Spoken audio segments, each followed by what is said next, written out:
Welcome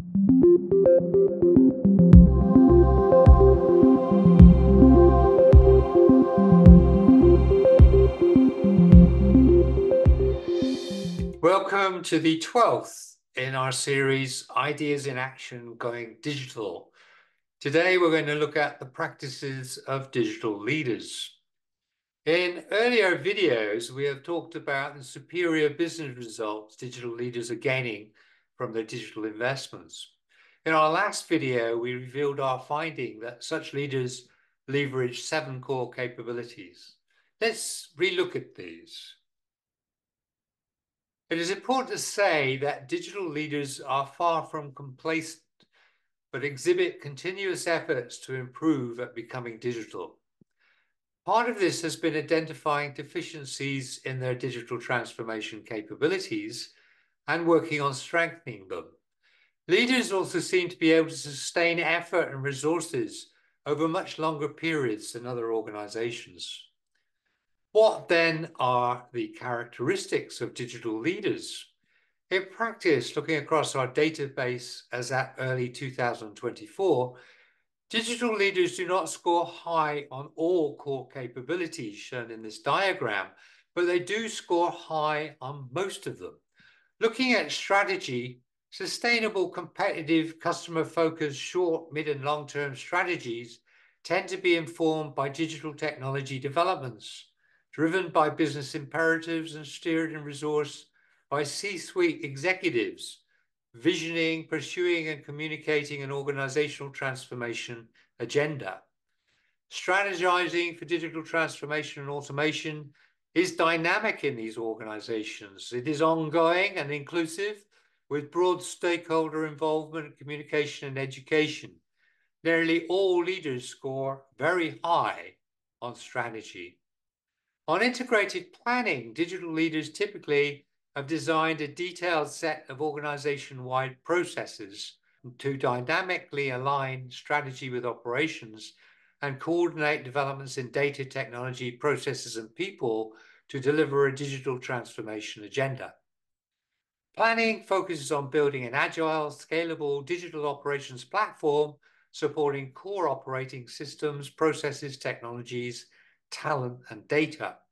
Planning has a strong end-to-end process and process excellence focus across and aiming to change remaining systems, functions, and organizational silos.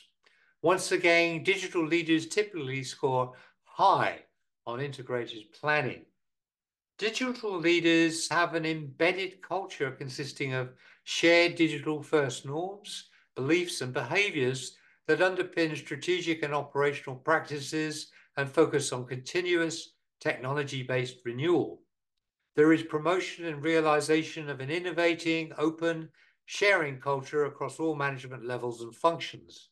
There is strong incubation and acceleration of emerging digital innovations for wider adoption and deployment.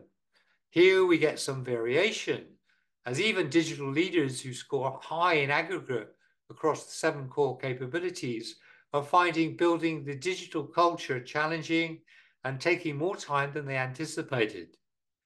DBS Bank, one of the examples in our new book, is one high-profile example of getting it right. With program governance, the digital leader typically has a digital transformation constitution for how decisions get made. Resources get allocated, and duties and responsibilities, deliverables, and rewards are assigned. Accountability for coordinated actions and follow-up are progressed through reporting systems, program reviews, and action groups. Self-confessedly, several digital leaders see room for improvement in this area, but a general finding is that organizations that get the management preliminaries right early, that is, are strong in strategy, integrated planning, and program governance, tend to gain significantly better returns than those who do not. Now we come to digital platform capability. This is the engine room for digital business. Not surprisingly, digital leaders score high on this, also show disproportionate returns.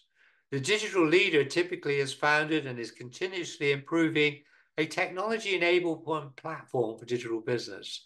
There is a well-developed architecture and blueprint and strong capability and assessment of the tools, skills, and technical demands for platform design, construction, and operation.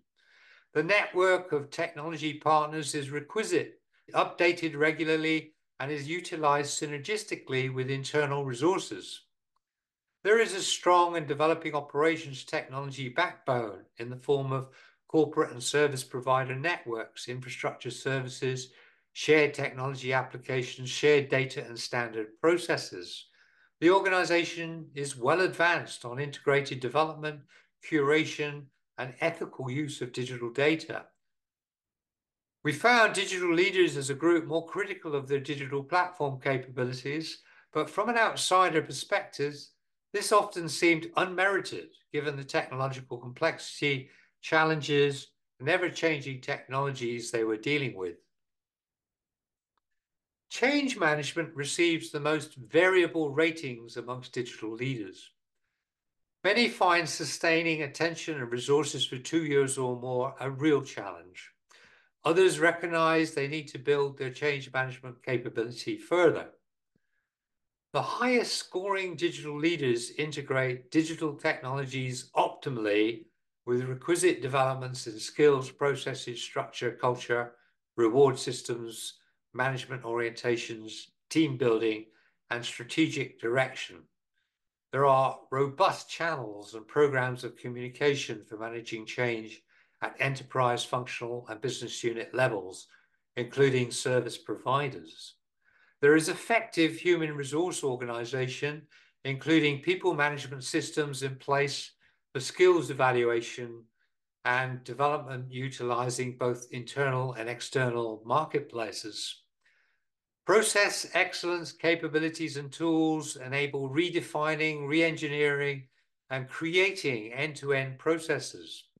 Workforce management is strong with work, skills, and reward systems requirements identified in detail. The organization is well resourced to design and support a hybrid human-machine digital workforce. The DT program is being actioned successfully through strong process change and effective workforce management, enabling the organization to deal with unanticipated challenges. We come to the final and lowest scoring capability of the 7, namely navigation. The lower scores across the board reflect, in our view, the general historical legacy of indifferent measurement systems. Digital leaders still tend to rely on senior executives just buying into the potential for business transformation from digital technologies. They would be greatly aided by adopting better steering mechanisms to identify, track, and deliver on that potential. What would this look like? A very few digital leaders are close to the following: a set of organization-wide navigation processes embodying all costs and efficiency, effectiveness, and enablement metrics. These are used to monitor and apply the learning from the business value gained from automation and digital transformation activities. Efficiency gains from the DT program are 200% or more. Effectiveness gains are 200% or more. As a result of the DT program, enablement has improved by 300% or more. So by way of conclusion, resource-based competition, as outlined here, does present at least 3 major challenges. At what point do resources become capabilities, and how do we know which are core capabilities that need to be built in-house? A capability is only potential, can only be proven in performance, and that requires integration of capabilities into a core competence and management's capable of doing this. Thirdly, resource-based competition involves building from the bottom up, and this may extend the time horizon in which to develop and exploit differentiation. Do today's organizations have time for this? Basically, an enterprise has to make a strategic bet on each capability. Our research, consistent with many other studies, suggests that such strategic bets are indeed worthwhile and performance differentiating, and are creating digital leaders who are pulling away from the pack. In the next video, we will focus on the criticality of the digital platform in achieving these superior business results. See you next time.